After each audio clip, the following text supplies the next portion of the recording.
morning, everybody. It is 6:53 a.m., October 12th, 2017. All right, real quick update to start the day. I just wanted to really touch base on two things pretty much.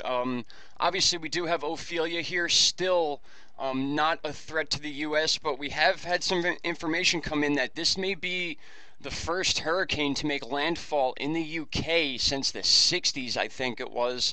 So definitely something to watch for those of you in the UK and still up in Ireland, because these models are changing every couple hours, actually. If you remember, this was a little bit pulled to the west of Ireland when we looked at it yesterday, and then the day before it came right up in here, making landfall a lot sooner. So, and they are actually projecting this thing to possibly be a landfall hurricane in the UK, so that's very important to see. Ophelia might be a threat, just not to the US. That doesn't mean it's not a threat at all. I have plenty of people that watch this channel from the UK. You guys deserve the attention for this story, and I'm going to cover it as it gets a little bit closer, and if it stays together and it doesn't mix with the jet stream and get ripped apart, I'm definitely going to be covering the storm as if it was going to be something that hit the US. So just to let you guys know, I'm going to be keeping an eye on this. But if you notice our black triangle line that we always talk about, it was shooting down to the southeast yesterday, and now it's clearly moving to the northeast now. So we do have that shift in direction. Ophelia is headed away, but it is headed at the UK. All right, now, okay, there's, as far as the wind speeds go, 85 miles an hour, so we are Category 1. We announced that yesterday. It will get stronger, but once it starts getting pulled by the jet stream, I think we'll start losing some of that hurricane symmetry, if you want to think of it that way. It's going to start getting pulled apart, but it may actually make landfall before it's ripped apart too much. So definitely watching this very, very close. Now we have two areas to watch in the Atlantic that may be a threat to the U.S. We're actually going to make that 3 just because these last couple frames I'm seeing something. But here is our big cyclone we've been talking about moving into the Gulf. You can clearly see it is being influenced by landfall with Cuba and South Florida, and first was the Bahamas. So you can see this thing starting to warp out a little bit. We don't have that perfect circle that we were seeing in the earlier frames, but still this counterclockwise rotation is going to make itself into the Gulf, and we still have to worry about this warm water here being pulled up into this area, even though that really wouldn't even matter. It's still warm enough, I should say, in the Gulf for storms to form. So, and we got to remember, October is the month where most of the time in the Caribbean down here is where these are forming, and we have pretty much the same temperatures as right here as we do in the Gulf, with the warmest being right here where you see these little specks of storms beginning to form. So again, this is very important to keep an eye on. We're getting some storms in South Florida, obviously in the Bahamas and the north edge of Cuba. So we just got to see how this shape continues into the Gulf, if it's going to pass right through Mexico and Texas, or if it's going to stall out and sit here like we've seen in some of the models.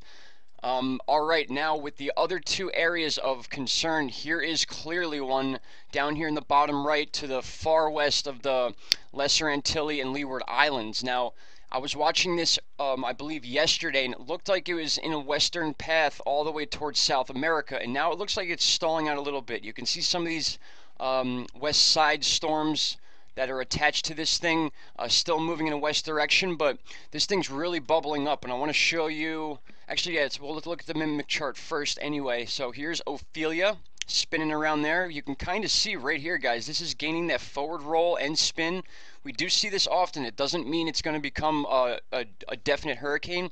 It just means the properties are there. It's got that forward roll. It's pulling up moisture from the south and up and around back to the west, so we're getting that counterclockwise motion. This is like it's called the mimic chart. It's almost a water and wind chart put together. So when you look for when you see those rolls, oftentimes you come back to a chart like this. Where is it? Sorry, guys, it's a little early.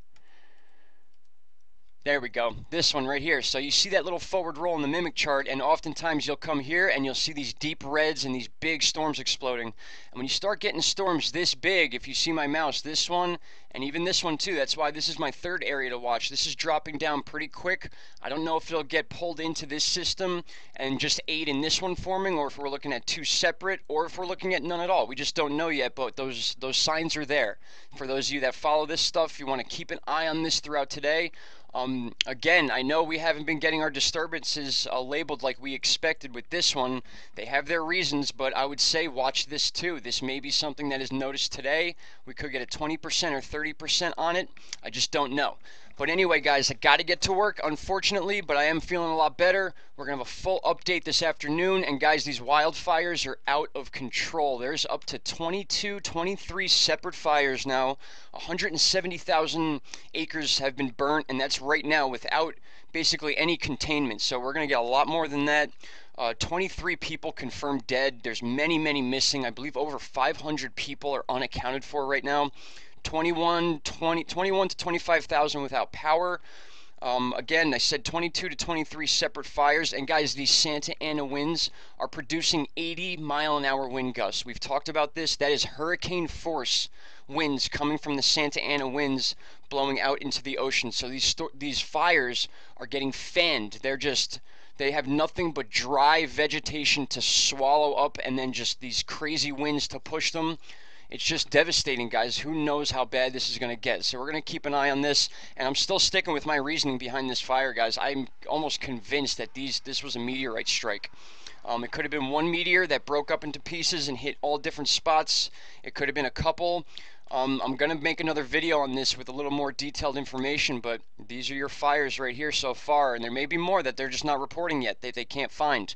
Some of these areas you can't even get into unless you're in a helicopter or an airplane. All right, guys, sorry I had to cut this one short, but I just wanted to touch base before we get going today. I'll talk to you guys soon. I'll be on Twitter and Instagram throughout the day. Take care, guys.